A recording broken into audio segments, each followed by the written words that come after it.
កញ្ចប់ដំឡូងបារាំងបំពង់នេះបានក្លាយជាអាវុធដ៏គួរឲ្យខ្លាចបំផុតរបស់ខ្ញុំបានលាក់ទូរស័ព្ទប៊ិចនិងក្រដាសមួយចំនួននៅក្នុងកញ្ចប់នោះ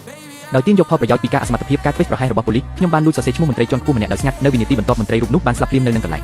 ប៉ូលីសទាំងអស់បាននៅត្រឹងពួកគេបានសង្ស័យភ្លាមថាខ្ញុំជាមេខ្លោងនៅពីក្រោយការឃាតកម្មដ៏អាថ៌កំបាំងទាំងនេះប៉ុន្តែការឃាតកម្មនេះបានធ្វើឲ្យផែនការរបស់ពួកគេប្រែប្រួលទាំងស្រុងខណៈដែលការស៊ើបអង្កេតកំពុងជួបផ្លូវតស្រាប់តែមានស្ត្រីម្នាក់បានទូរស័ព្ទទៅប៉ូលីសនាងបានអះអាងថាខ្ញុំជាជាតិកោពិតប្រាកដហើយនាងមានវិធីធ្វើឲ្យខ្ញុំសារភាព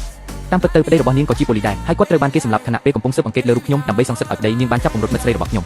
បន្ទាប់មកនាងបានប្រាប់ឈ្មោះពិតរបស់នាងមកខ្ញុំហើយបង្ខំឲ្យខ្ញុំសរសេរវាដើម្បីប្រើប្រាស់អំណាចរបស់ខ្ញុំសម្រាប់នាងធ្វើបែបនេះប៉ូលីសអាចទៀងទាត់តាមរយៈកាមេរ៉ាបានថាតើខ្ញុំពិតជាមានអំណាចសម្រាប់មនុស្សដោយគ្រាន់តែសរសេរឈ្មោះមែនឬអត់ប្រសិនបើខ្ញុំបដិសេធនាងនឹងសម្លាប់មិត្តស្រីរបស់ខ្ញុំភ្លាមប៉ុន្តែខ្ញុំបានធ្វើសម្ដែងជាមនុស្សបរិសុទ្ធគ្មានកំហុសទាំងស្រុងដោយអះអាងថាខ្ញុំមិនយល់ពីអ្វីដែលកំពុងកើតឡើងនោះទេតាមរយៈកាមេរ៉ាសុវត្ថិភាពប៉ូលីសបានតាមដានទិដ្ឋភាពទាំងមូលប្រធានប៉ូលីសបានវិតម្លៃថាស្ត្រីរូបនោះបានបាត់បង់ស្មារតីឈួតវង្វេងទាំងស្រុងទៅហើយដើម្បីធានាសុវត្ថិភាពចំណាប់ខ្មាំងគាត់បានបញ្ជូនប៉ូលីសទៅកន្លែងកើតហេតុភ្លាមប៉ុន្តែសំឡេងស៊ីរ៉ែនបានធ្វើឲ្យស្ត្រីរូបនោះភ្ញាក់ខ្លួនមិត្តស្រីរបស់ខ្ញុំបានទាញយកផលប្រយោជន៍នេះដើម្បីរំដោះខ្លួនហើយរត់មករកខ្ញុំស្ត្រីរូបនោះបានបាត់បង់ការគ្រប់គ្រងហើយបានបាញ់ប្រហារជាច្រើនគ្រាប់ដោយសម្លាប់